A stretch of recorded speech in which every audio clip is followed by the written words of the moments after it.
All right there, how you doing? Good to have you here. This is the second episode of the Strange Scaffold Cool Things Club.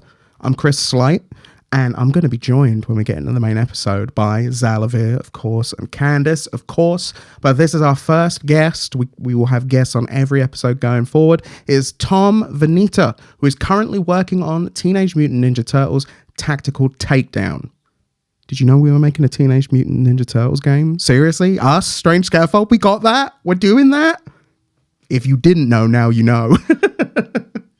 Check it out. The trailer's online. We're so excited for you all to see that game. But for right now, let's get to know Tom. Let's find out about some new cool things. And let's answer a few of your questions at the end of the show. See you on the other side.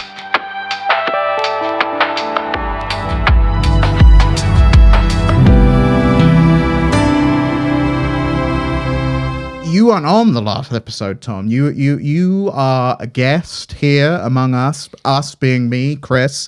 I'm joined by Candace and Xalavier. How you both doing? I'm doing great. How you doing, Candace? I'm good. Now you just want to make me play Among Us. Now I just want to play Among Us. Why would you start the podcast? But I want to introduce you, Tom, to the people who are listening. Tom, everyone's already heard who we are. But who you are, that's what they want to know. Who you are. Hi, everybody. Hi, Tom. I am Tom Vinita. I am lead game designer at Strange Scaffold, working on Teenage Mutant Ninja Turtles Tactical Takedown. I've been at Strange Scaffold pretty much since day one. I was the programmer and designer on An Airport for Aliens, currently run by dogs, our first major release. And this tactics thing is what I've been cooking since that launched. In my day job, I'm working over at ThaumaWorks on a thing I can't talk about, but it's a pretty cool thing with some friends. I have previously worked on Planetary Annihilation and a little bit of Kerbal Space Program too. You may recognize me from some of the promotional videos they did for that, but we're not going to talk about that game today. We're going to talk about an older video game that is very near and dear to my heart, which I guess I can just go into the intro. I don't really know about format and stuff. Yeah, okay. Do it, please. Okay, all I was going to do, honestly, was just say, Tom, you're the guest here. You please start. So let's go. So, I've done a lot of interviews,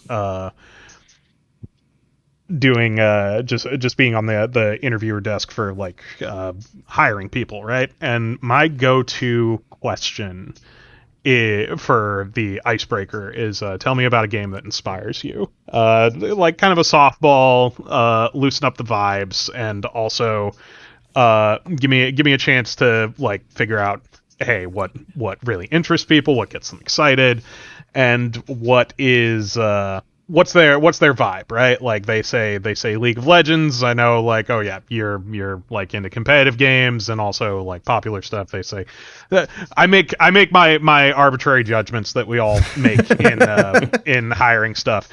Thankfully, I don't have to do those interviews anymore. But now I have always wanted someone to ask me that question, because my answer would be Gunstar Heroes on the Sega Genesis, the most formative game for my design sensibilities, and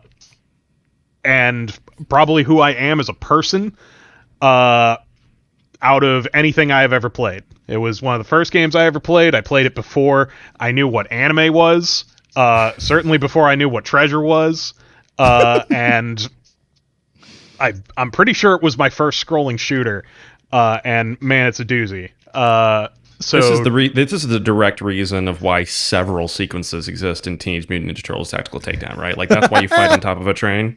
Yes, that's why you fight on top of a train, because I have a list of like really important lessons I internalized from Gunstar Heroes. And number 2 on that list is train levels are the best levels. I can just go into the train level in Gunstar Heroes because it's so it's so rad. So normally Gunstar Heroes. It's you and potentially your anime buddy running around shooting guys. Everything is exploding. It's great. And you're just kind of walking to the right side of the screen or jumping up or whatever. But train level's different. Train level is an auto-scroller where you are on these minecarts that can jump, and you are constantly assailed by these little robot dudes that are also on these jumping minecarts. As you are moving through the level to add variety to it, they are turning your direction that you are auto-scrolling. So just suddenly there will be this ka-chunk, and the level will start scrolling up or down or to the left. It just goes.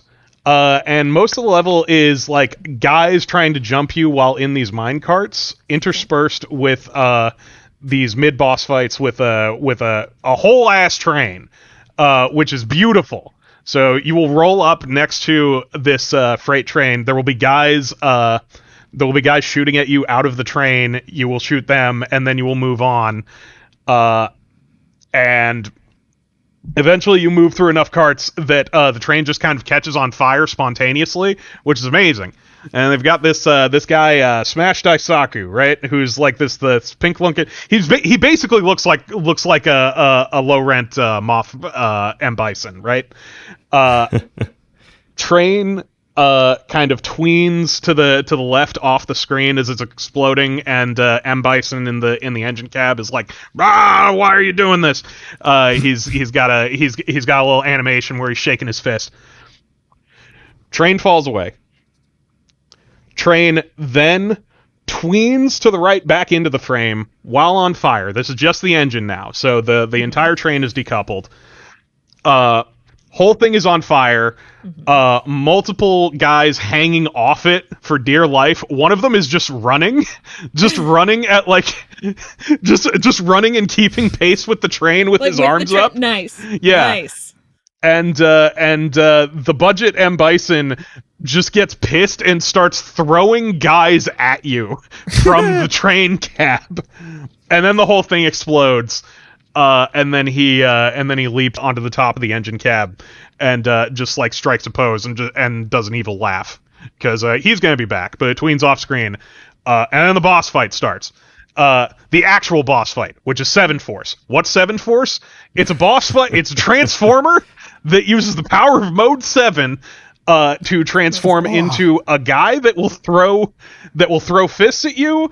Some kind of like a snake thing that will basically it's like a 5-phase boss fight that can I've got a video open on my other screen just so I'm making sure I'm doing this accurately. You just check it. Live commentary.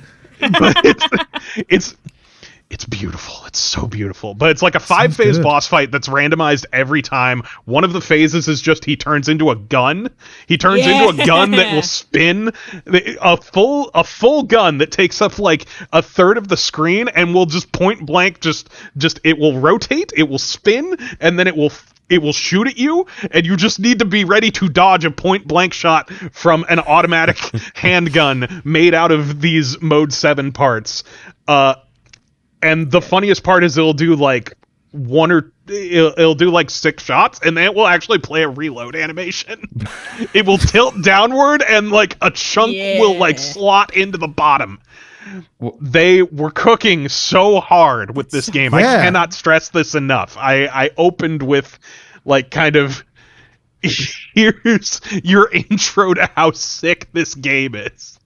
What I love about your description of Gunstar Heroes is it's a very different definition of spectacle than I think we have in games now. Because like spectacle now is, oh my gosh, he took off a jacket in a cutscene. And what you're describing is a transforming gun that goes between randomized phases, including firing point blank bullets at you and then spinning its own chamber before turning into something else. Yeah. Like that feels like a very different even like direction the industry could have taken in terms of like what spectacle means. 100%. Like it's very Michael Bay in a certain way, and I feel like we don't get a lot of that in modern games, or at least it isn't like celebrated in the same way. Like Doom, like Doom 2016 is probably the main thing I can point to that I feel like was really truly celebrated for its spectacle of like just the raw violence and action and absurdity of everything. But yeah, often it's instead like, oh yeah, look at this technical thing. Oh, look at the way the snow deforms and when the horse walks and all this stuff, and like that's cool. But you know what's also cool is point one. We're jumping around, but point one on my foundational lesson about game design I learned from Gunstar Heroes as a child. Point one, something something that needs to come back in games, and something I firmly believe that, and something worth celebrating is if something can explode, it should explode like 50 times. Absolutely. All treasure games, but especially Gunstar Heroes. Whenever something explodes, it is playing like 50 animation, like little animated sparks and little like explosion noises, and it the juice on it. It can't be beat. It's and every boss does that. Literally, I described that train catching on fire and exploding no less than 3 times during the train fight, and that wasn't even a boss fight, to give you some idea of how hard this goes. And it sounds really earnest. Like that's what I'm getting from this. Is it like really earnestly is like, we're gonna do the most fun thing. Why are you doing that? Because it's fun. Exactly. Because it's cool. Yeah, like an example more people might be familiar with would be probably Star Fox 64. I think is a great example of this. Every time something dies in Star Fox 64, it has like the one explosion of like the thing going wrong, and then it starts like kind of listing, and then it does the big explosion at the end. It's awesome. It's a moment. It's beautiful. Explosions are celebratory, and I want things that explode. I want more things that explode. Life is hard enough. One of my favorite things is playing like PS2 era action games that were at the time like ranked a 6 or 7 out of 10, and finding how much value is actually in those things. Because to your point, even about like in that era, as fidelity increased, one of the things I played recently was Shinobi, and Shinobi, you're in a combat encounter, you slice through a bunch of dudes, and they hang frozen after you've like killed them, and then once you've taken out all the enemies in the room, then blood spurts like 10 feet out of all of them. Each one individually just has blood just like spurt out of them. They all fall to the ground, disappear. Your character, if they're standing still, does like a cool little pose, and then you keep running. And like that idea of bombast being very earnest, bombast being disconnected from attempting to replicate anything in the real world, but really just kind of being this little stage in its own. It's very theatrical. Because I want to activate Candace with this set of words. It's a highly... I mean, I felt it coming. He started talking, and I was like, yeah, I know where he's going. It is theater. It is game development, not as documentary, but as performance. And honestly, playing a lot of those and playing them over the holiday, it did make me feel like a coward, because we got our bombast and strange scaffold games. We really try to look for that moment of like what grips someone's brain and doesn't let them go, and provides like that like very compelling experience. Like, what does this thing need? But I'll say like a trait of mine as a director is I ask the question, does this need to be this way? Is this what the project needs so often that I can miss the... but what if it had 8 explosions, though? sometimes it doesn't even occur to me. And that's one of my favorite things about working with you, Tom, is even in the Dog Airport game days, I remember near the end of development, you were setting up every item. Because we were like, okay, we're going to put all the items in the game, figure out all the content, and then we're going to do the polish pass at the end and what's supposed to be our beta. And that, from what I remember, at least went pretty well because you just, with all the tools you'd made in like a day or two, added sound effects and particle effects and impact for every single item. And so you would just have something go 50 times. I'm like, so this is so funny. Why does it go 50 times? And you would tenderly through the internet hold me by the face and say, because 49 wouldn't be enough. If that's an actual quote from me, I'm very impressed with myself. But I should be. But absolutely. The thing that was one of our first bits actually, and that like wasn't even that was like mostly for that was mostly for like just testing and stress testing. The thing where you ask for 50 boarding passes at once. I told you to keep it in. I told you it was a feature now. It was the start of something beautiful, truly. That was the first day I learned when 50 explosions doesn't have to be an explosion. Yeah. Yeah. Yeah. It can just be anything. It can be a relationship. I've been playing Disco Elysium for the first time recently. There's a very funny story as to why that's the case. But so much of it is, what if we added another 50 words here? What if you did just say, I think that this tastes like garbage, actually, after you've eaten someone's delicious piece of food. And they're like, yeah, it is garbage. It's made out of garbage. Capitalism exists and we're all in hell. And then you just clap. You just clap. just amazing stuff. Yeah. That is a game made of just like linguistic flourishes over and over and over again. That is a fun way to think about that game. Very much so. Well, Tom, thank you for sharing that with us. I am going to move us swiftly along to Xalavier. Xalavier, what are you presenting as a cool thing to the Cool Things Club here within episode 2? I'm presenting something that you have to go searching for. This is a manga called Kokumin Quiz, National Quiz. I don't know if it was ever officially translated, and that is what part of the reason why you will have to potentially go searching in dark corners to find it. And it changed my life over December / November of last year. The setup of National Quiz is the Japanese government ends up finding the perfect way to run a country, actually, which is you don't have a Congress, you don't have a constitution. What you have is a big game show. And in that game show, you can wish for literally anything. And if you answer enough questions correctly, you will have your wish granted to you no matter what it is. And if it is, if you don't answer enough questions correctly, or if on the final hurdle you get a question wrong, then you get sent directly to prison or are treated as a war criminal because of the selfishness of your own desires.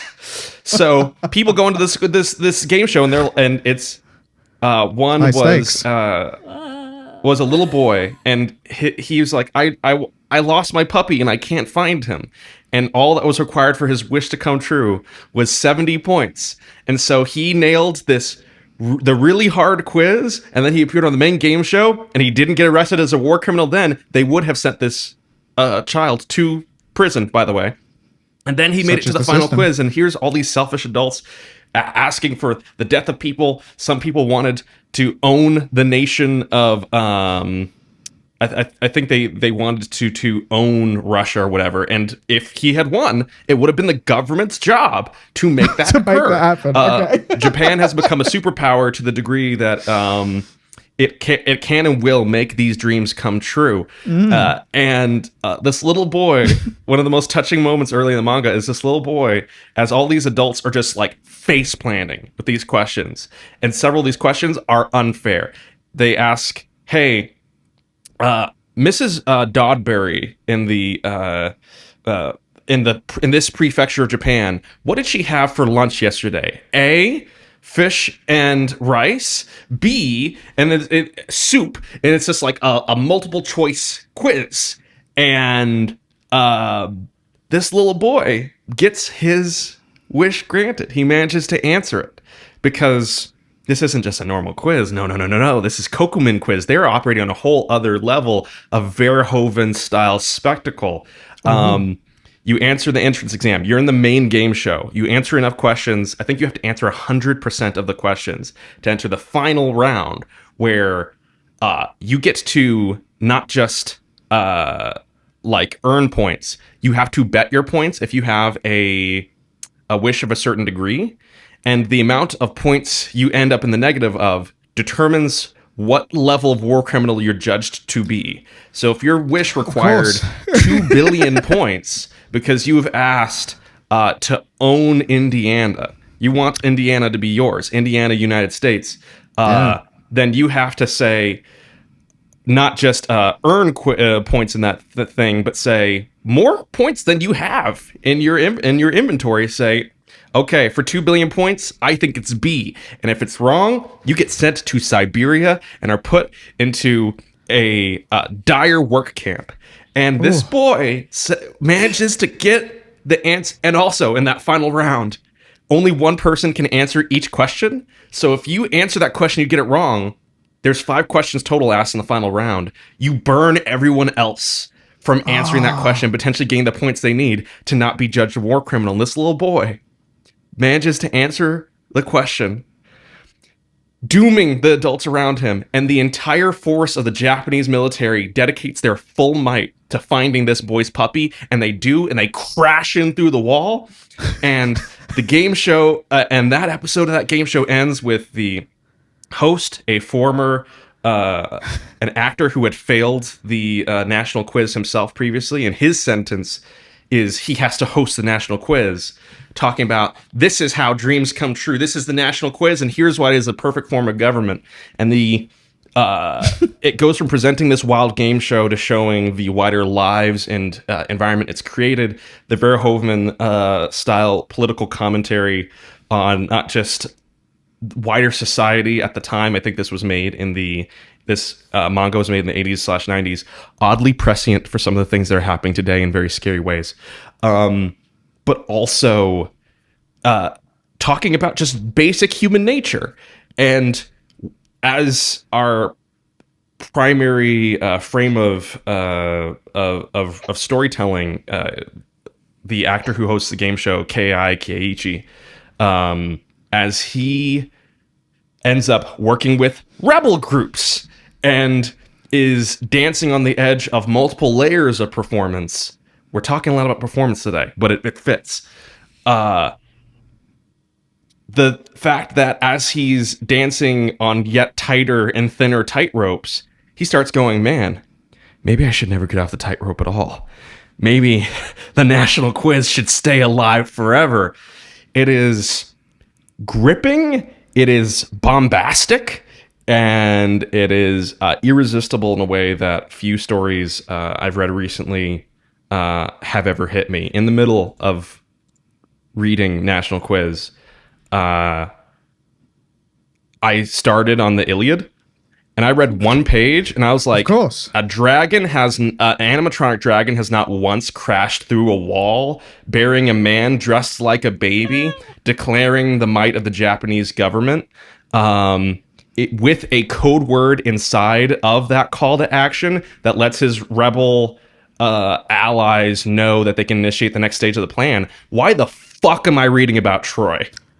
This is what I was going to say, like minor Iliad spoilers, but that's never happening in the Iliad. It never happens. Some horny boy goes like, oh, I like Aphrodite. I'm bad at picking things. Hey. Not a single layer of political commentary relevant to the modern era. They didn't try right in that Iliad. Didn't even try. Lazy. That's why you should seek out Kokumin Quiz, National Quiz, one of the best manga ever written. I will say, I did an image search while you were talking, and this is such a unique style. I don't see a lot of manga in this style anymore. Yeah, I'm skimming the pages, and like there's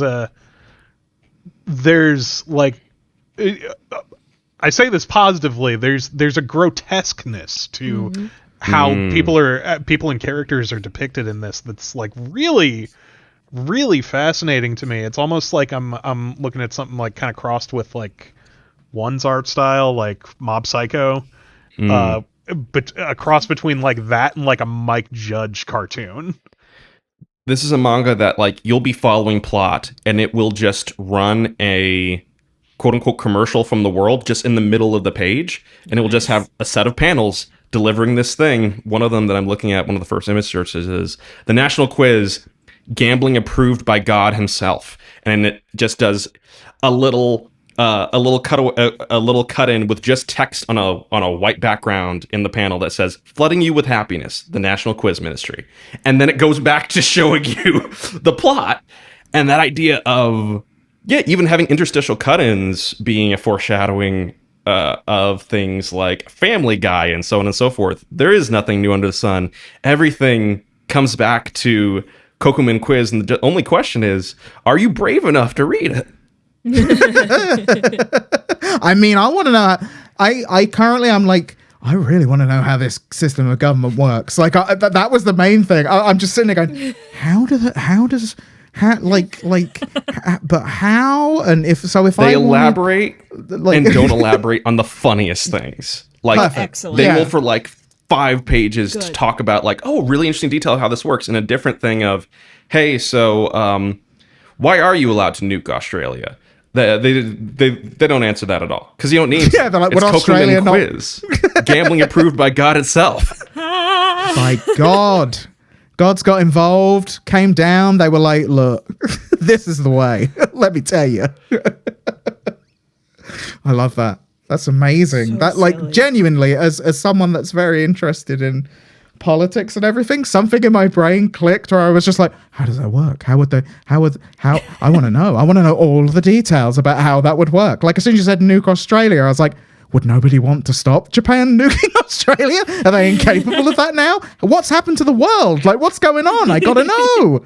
Yeah, I'm incredibly intrigued by that now. So I'm gonna have to find a way. And by all accounts, it's quite difficult to find, but I'll find a way. I've got a Crunchyroll subscription. I'll write them an email. They'll get on it. Right, listen to me, Crunchyroll.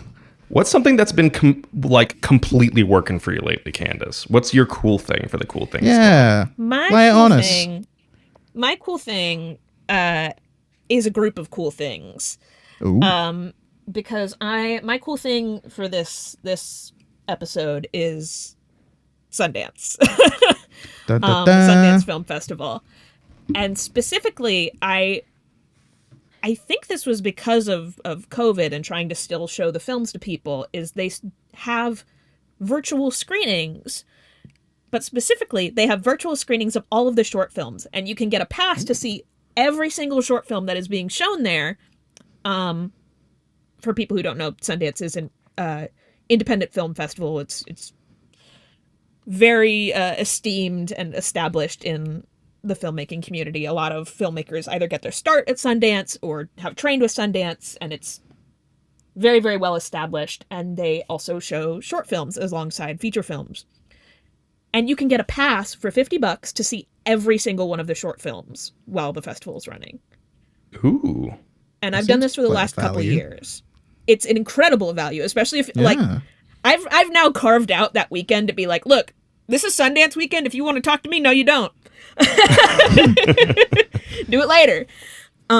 Because it's like dozens of films from all of the place. It's a lot of folks from the US, but it's also international. So there's like, it's an amazing blend of different kinds of filmmaking. And what I do when I'm basically just recommending the experience of what I do when I watch the Sundance short film. Hey, I'm into that. Rather than a specific film.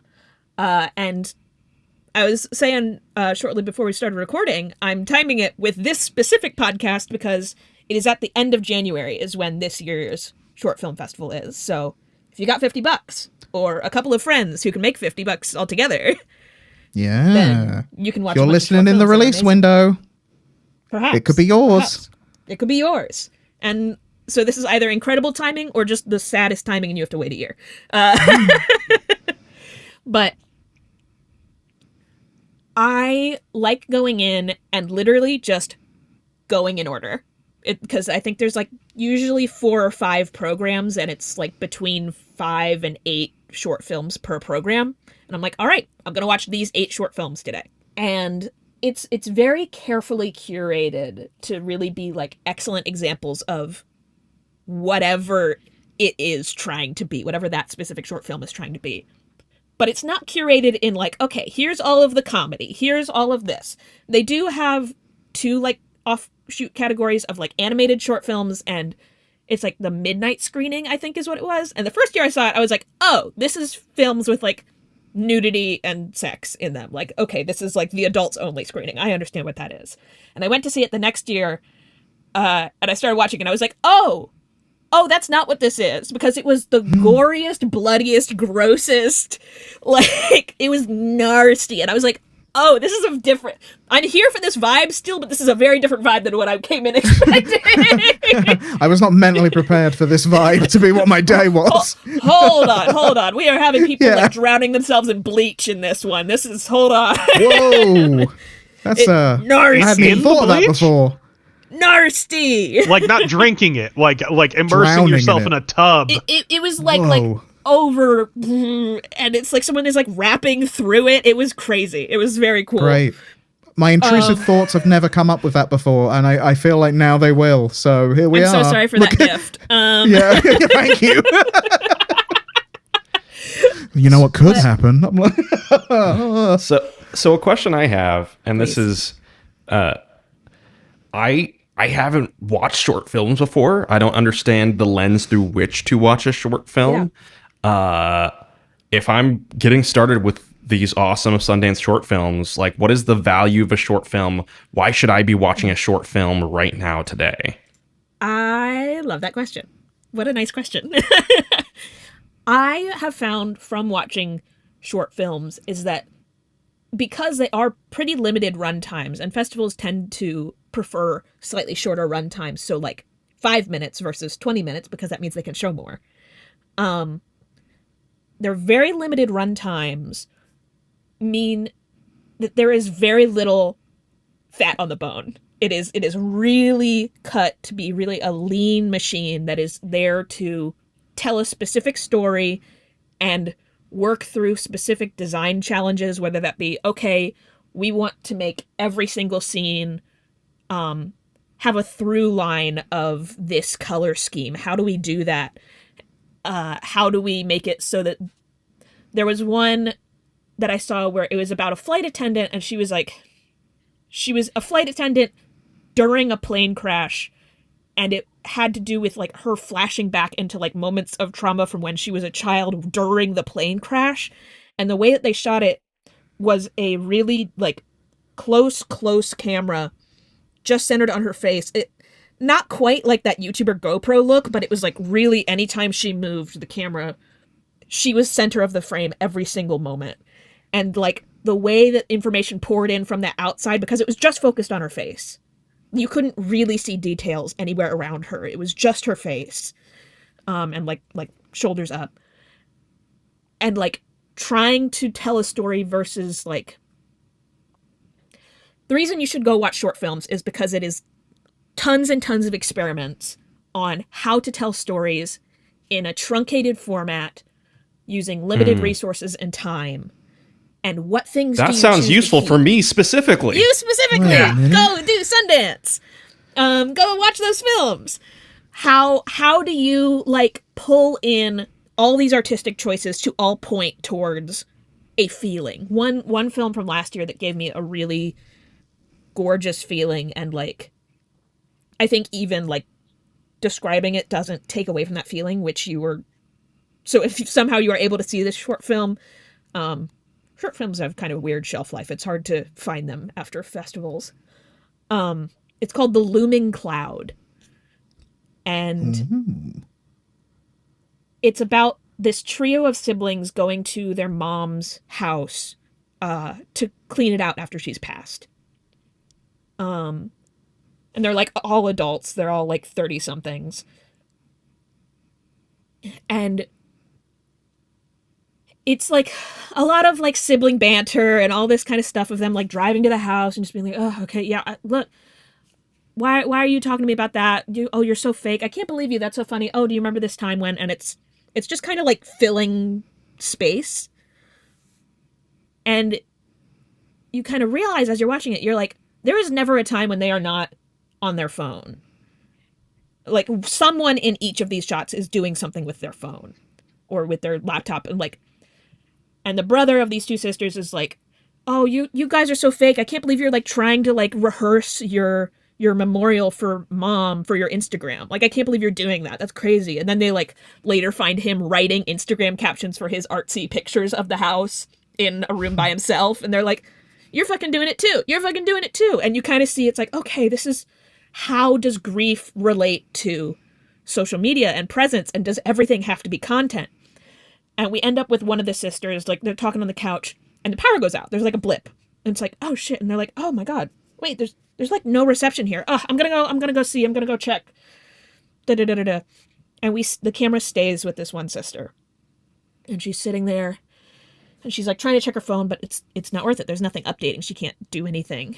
And she sits there in the dark and you just see it crumble on her face. You just see the like buffer around the grief of losing her mom just dissolve because there's nowhere for it to go anymore. There's no buffer. And she starts crying and the power comes back on. She's like, oh my God. And then her phone starts buzzing and she goes, oh my God, Taylor Swift liked my thing about mom, and like steps out of the frame and you just hear them talking about who liked her post about her mom's obit. And that's the end of the short. And every single part of it is so carefully built upon itself and so like towards this feeling. Like I hesitate to call it a thesis because I don't think that films are arguments. But some. Some. But this deep feeling of it's like holding grief and this looming cloud around your head where it's like, oh, the cloud's gone and I'm just left with the grief and nowhere to go. And it's for stories like that I really love Sundance. And I wish I could talk to you about some of the ones that I'm going to see this year, but I don't know what they are. I like not going into it knowing what they are and just letting them meet me where I am. There's a lot of utility in researching what you're seeing before you see it and getting that context and all that kind of stuff. There's also utility in just letting it come to you and seeing what happens. Amazing. I love that. That sounds like a very, very enlightening way to spend a weekend. Like you're gonna go through so many concepts and ideas in such a short period of time. If you're listening, I would advise, I may well do it myself. That sounds very good. I'm going to move on to the final person, who am me. Whoa! And I'm going to talk about my cool thing, which is The Hitchhiker's Guide to the Galaxy, but the radio play specifically. And as has been my traditional style, I've definitely written a document with my thoughts about The Hitchhiker's Guide to the Galaxy radio play. It's the only way I can get my brain into gear to work. That's probably better than my approach of just like finding a thing that I'm so desperate to talk about that I just breathlessly go for 10 minutes. I wrote a list. I did a whole thing. Like I was like, I'm ready for all my cool things. I was like, I sat down one night over the winter break and was like, right, cool things. And I just, lots of them. I was like, yay. But The Hitchhiker's Guide to the Galaxy is my one this week. It is the book and the film have potentially become more famous than the BBC radio plays. But interesting fact for you all, the The very first version of The Hitchhiker's Guide to the Galaxy was those radio plays. It was broadcast on... Oh. It is. That was Douglas Adams wrote them as comedy for radio, which was the original. It's a fully dramatized comedy series that went out in 1978 on BBC Radio 4. It was produced by the amazing BBC Radiophonic Workshop. An interesting fact about that as well. It was the very first radio comedy to ever go out in stereo, which was a big deal at the time because the BBC did not consider comedy to be worth spending the extra money and budget to make it stereo to go out on the radio because comedy. Exactly. But The Hitchhiker's Guide to the Galaxy was the first, and it was so successful and won so many awards that it was difficult for any comedy show after that to not be in stereo on BBC Radio 4. If you are unaware of The Hitchhiker's Guide to the Galaxy, the plot sees Arthur Dent waking up to find his home is going to be demolished to make way for a bypass. So he decides to lay down in front of the bulldozers and tell the angry, smart people from the local council that are telling him, your house has got to be knocked down. Bypasses have to happen. That is just the thing you have to do. So get out the way. While he's laying in front of it, he's greeted by his friend, Ford Prefect, who picked that name when he arrived, because spoilers, Ford Prefect is not a normal human. He's actually from Beetlejuice. He picked the name Ford Prefect because he saw it on lots of billboards when he first arrived and thought it must be an incredibly popular name. The Ford Prefect was a car in the United Kingdom at the time. So he went with that as his name. He's found out, and he's like, Arthur, you got to come with me right now. We got to go. And he's like, my house is going to be mowed down. He's like, it doesn't matter. Like, you got to come with me right now. Because he's found out that the entire planet Earth is due to be demolished by a Vogon constructor fleet to make way for a hyperspace bypass. Whole planet's going to go. It's just amazing. And it is. The Earth is destroyed. And every human on it is gone in an instant by the masters of intergalactic bureaucracy, the Vogons, who, after informing the entire planet that your planet is scheduled for demolition and that the people of Earth fly into a complete panic, and then he tells them that the plans for this have been on display in Alpha Centauri for ages, and if you're not going to take a simple interest in galactic affairs, I have no sympathy for you whatsoever. And as the planet blows up, you can hear him going, cruddy little planet, they won't even bother to go out of their own thing, don't know what hyperspace is, how are they not aware of that? And then the Earth is gone at that point, which is an amazing start to a show. So the actual Hitchhiker's Guide to the Galaxy itself is what Ford Prefect was working on. It's a book that tells galactic travelers where they can get the best drink and how they can get around easily in a galaxy on not a lot of money. It's sold much better than the Encyclopedia Galactica, purely, they think, because in big words on the front of the book, it says, don't panic, which they think sold many copies to everyone. Ford is a low-level freelance journalist for The Hitchhiker's Guide, and he was sent there to update the entry for the planet Earth. Arthur, after they find themselves on a spaceship that Ford hitchhiked his way onto, looks up the Earth, which has now been destroyed, and he's very sad about it. And he finds the Earth's entry, which says harmless, and he's not very happy that his entire now destroyed planet and all its works has been summed up with the word harmless. But Ford says, don't worry, I've updated it. I've been here for decades now. I've updated it. They did have to edit it down, but it has been updated for posterity. He looks it up again after it updates, and it now reads mostly harmless. So it's a good memorial. And I'm not going to go into the entire plot of the whole thing. It goes off from there. But as a child, I was first given cassettes of this from my dad, who had listened to it when it came out in 1978. He borrowed the tapes from the library, and we did tape-to-tape record them. Yeah. So I have my own copy. I'm sorry, the library. But it completely... It's media preservation. Yeah. Exactly. It completely changed my entire perception of comedy and writing, and an obsession like from there on out with radio plays, with BBC radio dramas, comedies, audiobooks, everything. Because the BBC do produce hundreds of fully casted plays every year on BBC Radio 4 based on books usually, or completely original things. In fact, there's an entire soap opera on BBC Radio 4 that's been going for decades called The Archers, which is just a radio soap opera that's still on to this day and still somehow incredibly popular.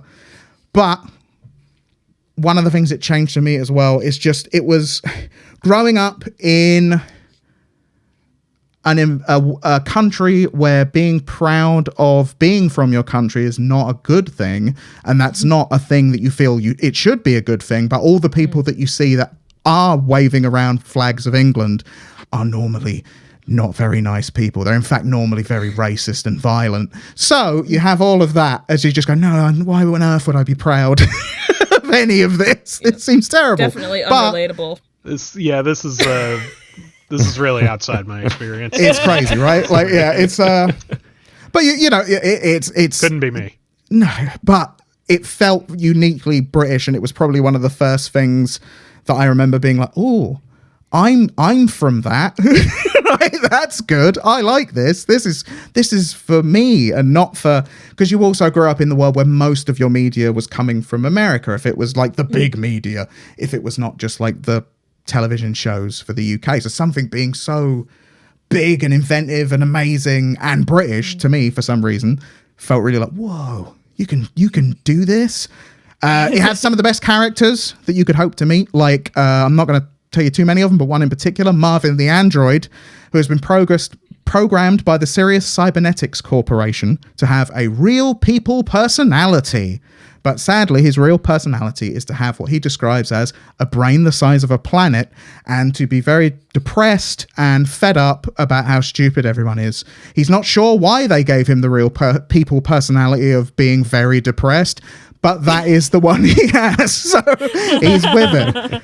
The Sirius Cybernetics Corporation in particular is a thing I remember, the whole concept of it, because everything that was to do with the Sirius Cybernetics Corporation, they always had American accents, like and the yeah, they did the doors on the spaceship when they get to a different spaceship later on that Marvin works on.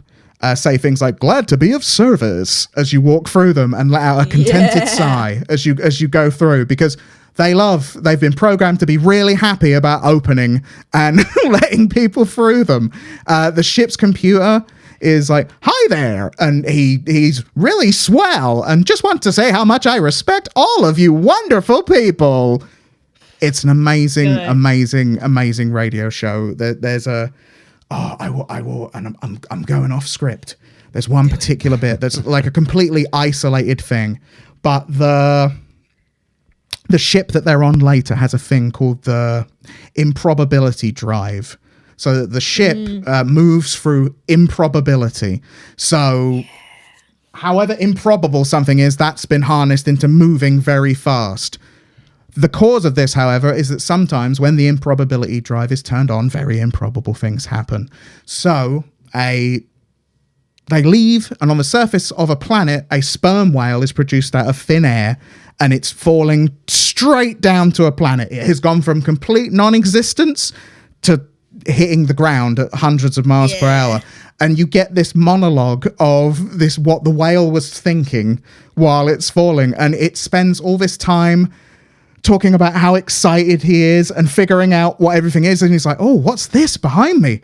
Oh, it's really big. I don't know what it is, but I can really swish it around a lot. It doesn't really seem to do anything for me at the moment, but I'm sure I'll figure it out soon. He's like, and he's figuring out words for everything and why there's so much of this stuff rushing around him as he seems to be going forward.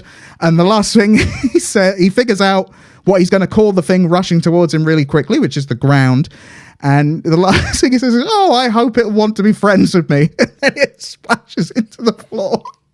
And there was also a bowl of petunias that appeared next to the whale. And apparently Not the only thing it thought, was, oh no, not again. Not again. It fell down to her. I remember those petunias. I remember those it's so well amazing. from the books. And that's from the first one. Because I think there's about 6 series of the radio plays. There's even one that is not as good, but was written after Douglas Adams passed, and someone else wrote a whole new story, and it's not as good. And that's just. I just genuine, not because it's not Douglas Adams, but just it felt like a story that didn't really need to be told. But it was Douglas Adams, he mostly left it.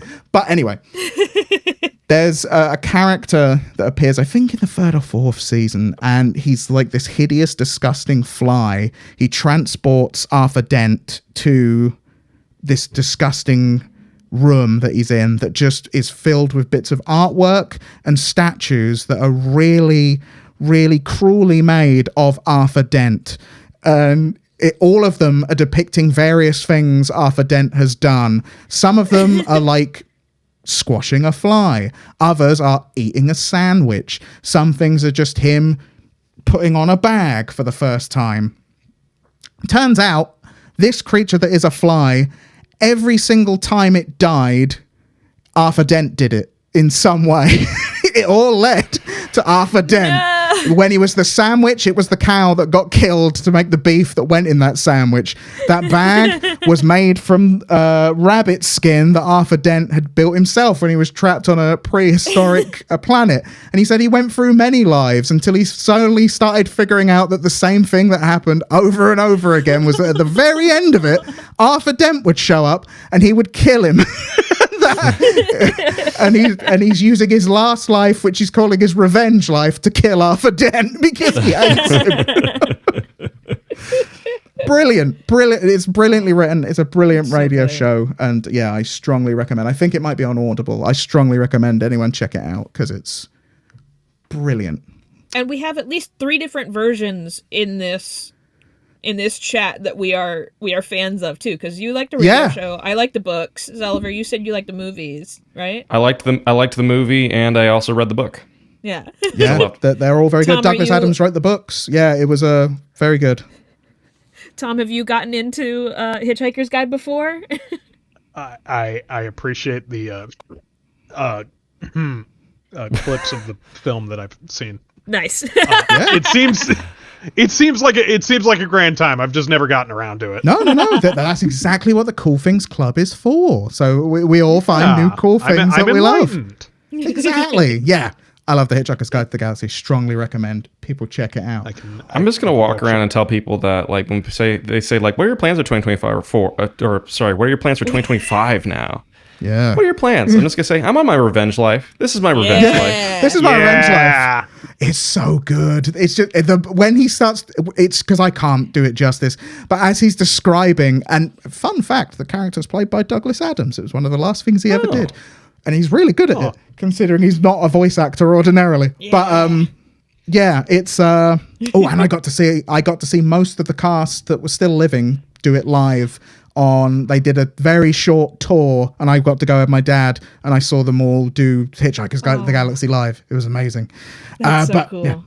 Yeah. Anyway, it's as this character describes the slow process of realizing he's being reincarnated and he's the same person, and then realizing that it is specifically this person, Arthur Dent, that's killing him every time. It's so well written, and the character delivers it with so much and the character completely believes that Arthur Dent knows that Arthur Dent, because he's asking him, what have I done to you? Why is it always you? I don't understand. And then he's absolutely apoplectic when Arthur Dent says he doesn't know who he is and he's got no idea what's happening.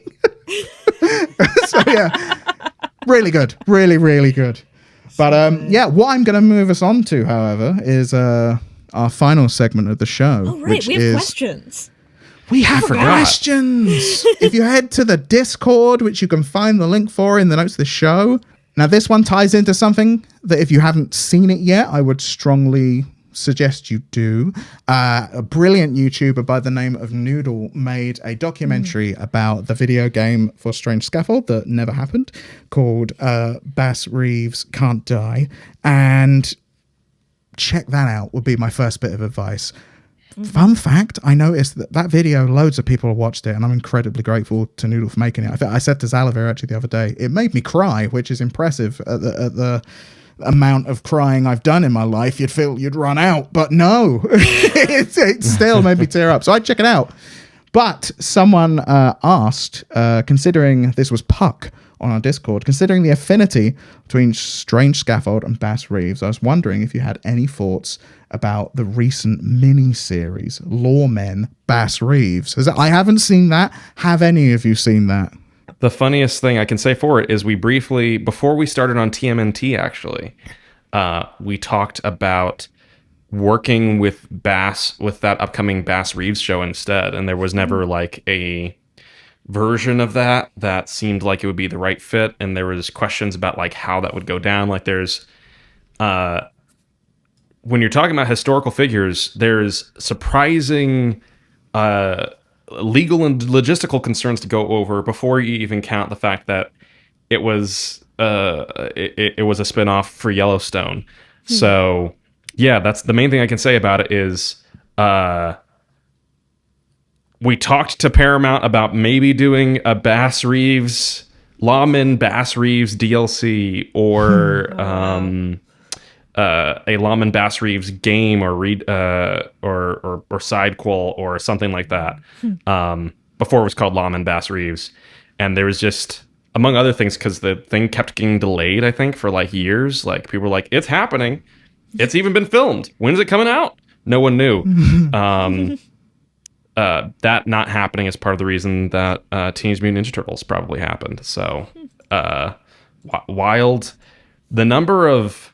Stoked for that. Love to be employed. Yeah, here we are. Like, Great time. Yeah, Great time over here.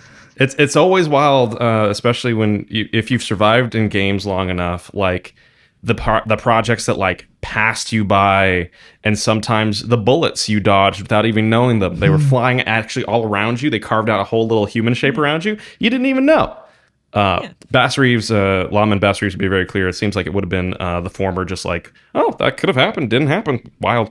But still, yeah, I'll be honest, part of it was I have had Paramount Pluses at various times, and not only was I too busy watching the Beavis and Butthead reboot, which is very, very smart, and Star Trek Lower Decks to get around to Lawman Bass Reeves, but like some petty part of me had like kind of like beef of like, I cared about Bass Reeves for so long and someone else didn't. Now everyone's asking me if I'm making this thing based off this game, and they were asking me years ago, and the game's canceled, but for some reason I still feel weird about it. I should probably watch Lawman Bass Reeves at some point. It looks like they did a very good job with it. It seems that way, apparently. Yeah, people are over it. But I'd be like, I said I'd do, but why did nobody want...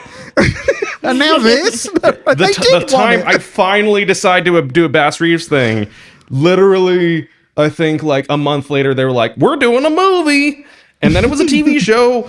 And then it was supposed to be a full season. Then it was a miniseries. And it's like, sure, great. One day. I love that more people are telling the story of Bass Reeves. He says, meaning 90% of that. Well, I will say the response to the video has been amazing, and I noticed someone had just taken that intro video that was beautifully done, by the way. People, as always, were incredibly impressed that it's your voice acting, Xalavier. I think a lot of people don't seem to make that connection immediately, and they're like, someone asked them, was like, who is this? This is amazing. I was like, that's Xalavier. And they're like, oh shit. But just that video on its own, just by someone else uploading it, I noticed somehow already had 10k views, and I was like, oh wow. Okay. And all the comments are like, wow. A lot of the top comment though is just, I get the feeling most of these people haven't watched all of the Noodle video yet, because there's so many comments that are just like, oh my god, this looks great, I can't wait to see this. And it's like, oh. Fun fact: Perla Lee Reeves, played by my mom. Yeah. She does so good. I answered that one as well on socials. Someone asked, and I was like, so where's mum? Yeah. Amazing stuff. Next question from Meister J. What are some of the reactions the team has seen from streamers/players interacting with your games that have surprised or entertained you? Whether it was from being a dev in chat or seeing Strange Scaffold tagged online.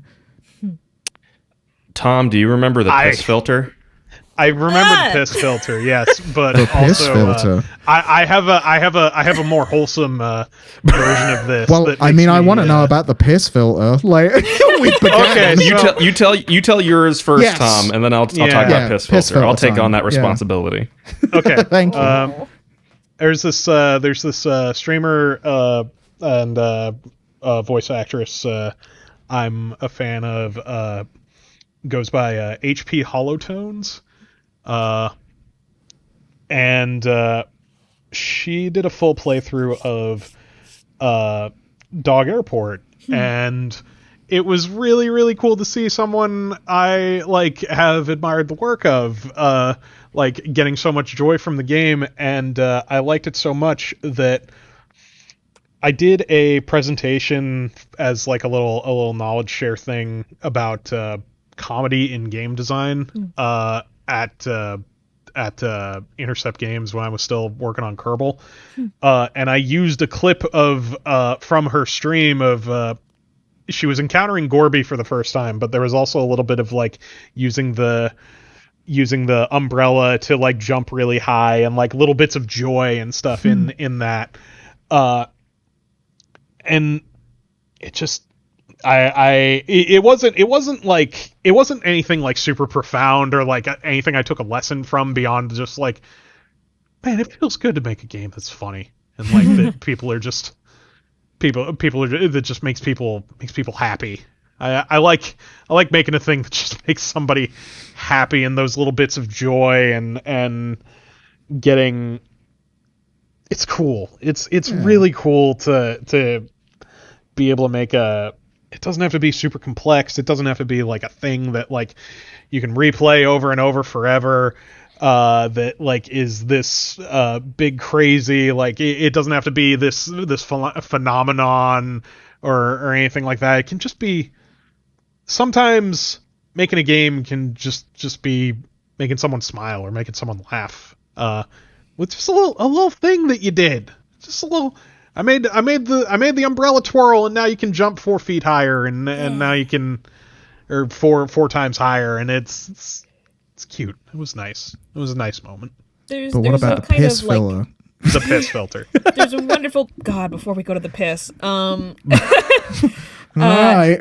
there's a really wonderful feeling of just human connection when you see a streamer playing your game. I was at XOXO in Portland this last year, and Small Boo did a presentation about their game Later Alligator, and they were talking about, because it's a comedy game, and they were talking about how I was really jazzed to see their talk because I love their animation. I literally have the plush of Yeah, love that guy. I love their stuff, but their presentation, which was really, really heartfelt, was literally them showing clips of streamers playing the game, and there's a shell game thing, and the way that the character reacts, it just made people laugh every single time, and it was just a compilation of streamers laughing at this one dumb joke. That was their whole presentation. And I think there's a really deep joy that comes from just making someone laugh and really connect with your work in that way of, it's I told that joke and you got it, and you did it. Yeah. We did this together. Yeah. Sorry, go ahead, Xalavier. I was just gonna say, have you had that with any of our games, or even with some of the games you've done outside of Strange Scaffold, like Good Lord? Yeah, definitely. We actually, Good Lord, just had Good Lord, everyone at the reunion for my religious all-girls school is a trans man, and they're hot, has recently had some streamers pick it up. And we've gotten a lot of fan art from those streams, and it is such a fun, it's one of my favorite parts of releasing a game, is seeing streamers and people's reactions to it, of just I mean, Xalavier's seen me like go like full like Matrix mode right after a release. I think it was El Paso Elsewhere, where I literally had like 4 streams open at once just to be like, what are people saying in all these different Twitch chats? Yeah, and like, I've done that. it is so much fun. It's so much fun. Like, even if it's like a part of the game where they're just like, how do I get up there? What do I do? And like hearing the thought process and like when they sync up with the designer's thought process, that is such an exciting moment. It is so exciting. Now let's talk about piss. No, I was briefly going to say I've only experienced because I've like done various things, community and content on various games, and it's very exciting to see anyone playing it. It's very exciting if it gets picked up by a big outlet or anything. But I've written on one game, and it was genuinely the most terrifying and then the most exciting thing. Not watching other people read what I thought were funny jokes. And just in the split second when they're reading it and you're thinking, oh God, is this, I think it's funny, but is it funny? Is it, I don't know. Like people said it was funny when they put it in the video game, but I don't know. And then they laugh it's so good. So yeah, terrifying and amazing would be how I would describe it. So yeah, but Xalavier, piss filter. Bring the piss. We've had so many like surprising and delightful moments looking at people share Strange Scaffold games and create fan art of them. Someone recently did a poem for I Am Your Beast in the Strange Scaffold Discord server, which was soul nourishing. Like all of this nourishes one's soul, and it says that we connect with folks, and I'm so grateful for all of it. But one of the most interesting things is even if you've playtested a thing to all hell, played it a bunch of times yourself, as well as had QA and friends and family jump in and look at a game, you will always be surprised by how player behavior changes, or rather is different once it's in the wild to how it was during development. So for Dog Airport game, a lot of the things we leaned into were modular comedy, as Tom talked about. And one of those vectors of modular comedy was we had the ability for the player to, through a couple of different means, get sick, at which point a filter would appear over their screen. And we thought that the filter appearing over your screen would make the player seek out, hey, how do I not get sick? They go to the doctor, which is also the save point, the dogter, and they relieve that sickness, as well as by getting a bunch of medicine. And I get to make a really prescient joke about the American healthcare system, because at the time I didn't have healthcare, and then I had healthcare, then I didn't have healthcare again. It's been an up and down ride. What actually happened is I believe that was the behavior of some players. Some players had the delightful experience of finding the doctor and getting treated for putting this objectively wild thing into their body, or going through this wild experience and then getting sick, and then modularly through their travel journey being like, I'm going to take this yellow thing off my screen. They talk to the getting healed. I thought that was a cool little travel interruption. It's a part of travel. I wanted to get the player into the mindset of being a traveler, having their routine, the shops they'd visit, all that stuff. Yeah. What actually happened, for the most part, at least in the videos and streams of the game, is that people would put this objectively dangerous thing into their body. Their screen would turn yellow, and either because the item was useful and or because they were just like, oh, I guess the screen's yellow now. This 4-minute yellow effect, which made the entire world look like you were looking through a big old jar of urine, would just stay. And so we would see entire streams. They'd find the item, and for the rest of the stream, there would be a yellow filter over everything they did that was kind of wavy and wobbly and very, very gross. Whenever a streamer, like a speedrunner, played the game, because I think that one of the items that did it made you faster, it would just piss everywhere. Yeah. Piss as far as the eye could see, because it was the only thing your eye could see. So we went from that being a 5-minute effect as like a travel interruption and a modular gameplay element to being like, this isn't working as intended. We got to shut it down. We got to shut it down now. And making it like 30 seconds. Because gamers don't want to be healed. They want to stay sick. That's my statement. Gamers love the piss filter. What can we say? Did we actually manage to patch that? I don't remember We did. us ever actually. We did? Yeah, because I think you DM'd me. I think it was like 2 a.m. You were like, we can't. Like, a really big streamer was playing the game. The stream ended. I think there must have been a time for Tom reflection, or in which you were thinking about the Gunstar Heroes train, because 5 minutes after it, you DM'd me and said, we can't let that happen again. I can't. I'm pretty sure I called it the piss filter in that conversation. I feel like I coined the term piss filter. just to really drive the point home. Because I fought you on it. I was like, well, this is an interesting consequence. It's player behavior. We can just let it happen. Isn't that interesting? And you were like, it's a piss filter.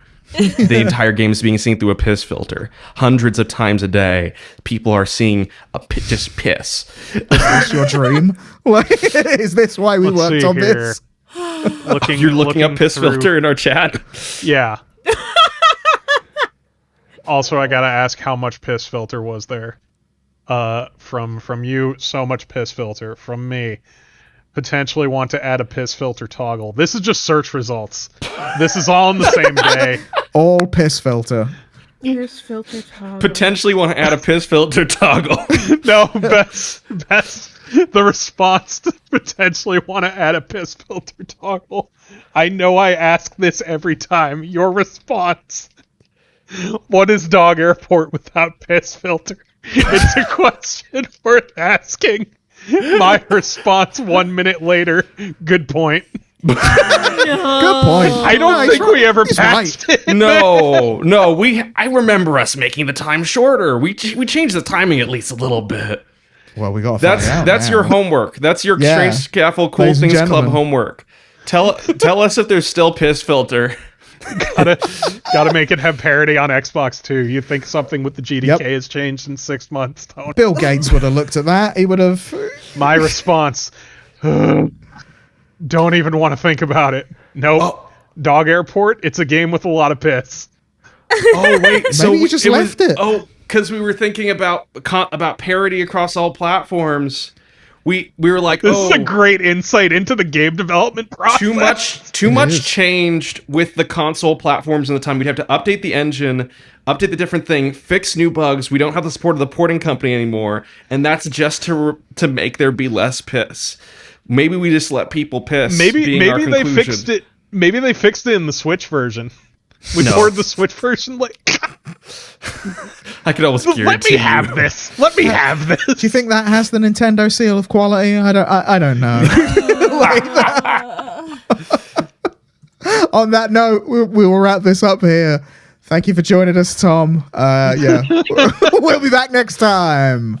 Same piss time, same piss station. No. Same piss station. No. No, this isn't the sign-off.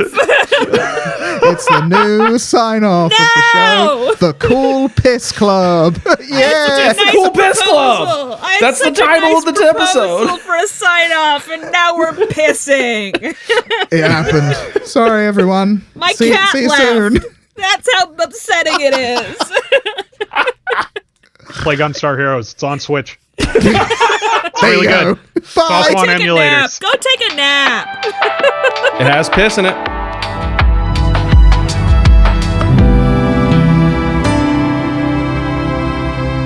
You know, we never quite know where an episode's gonna what note it's gonna end on when we go into it, but I don't think we were seeing piss filter as the close, but man, when you know it, right? Like when you hear that ending, you know it. Thank you for joining us. This has been episode 2 of the Strange Scaffold Cool Things Club. We'll be back next month with a new guest talking about new cool things. If you want to ask us a question, like you heard some of the questions being asked there, head over to our Discord. The link for that is in the description. We've also got a newsletter. A new issue will be coming out. If you're listening to this on the day it comes out, in a few days. So be sure to head to our website, sign up to that. We'll also have some posts about it on our socials. Also, we referenced it in the show, but there was a video made, I think, after the last podcast came out. So it's worth mentioning again by YouTuber, video essayist Noodle. It's called How Does an Indie Game Get Made? And it's all about the game Bass Reeves Can't Die. We mentioned it in the episode, but it's worth mentioning again. It is a brilliant, well-made video, and it really, honestly and accurately depicts the process of trying to get Bass Reeves Can't Die made here at Strange Scaffold. Check it out. Seriously, I loved it. It's really, really good. Thank you for listening to this episode, though. If you've enjoyed it, tell a friend, leave a review, all that stuff that helps podcasts get noticed. Spread it around the internet. Tell your friends if you've discovered a new cool thing right here from us here at Strange Scaffold. Until next month, my friends, take care of yourselves, keep it friendly, and we'll see you on the internet.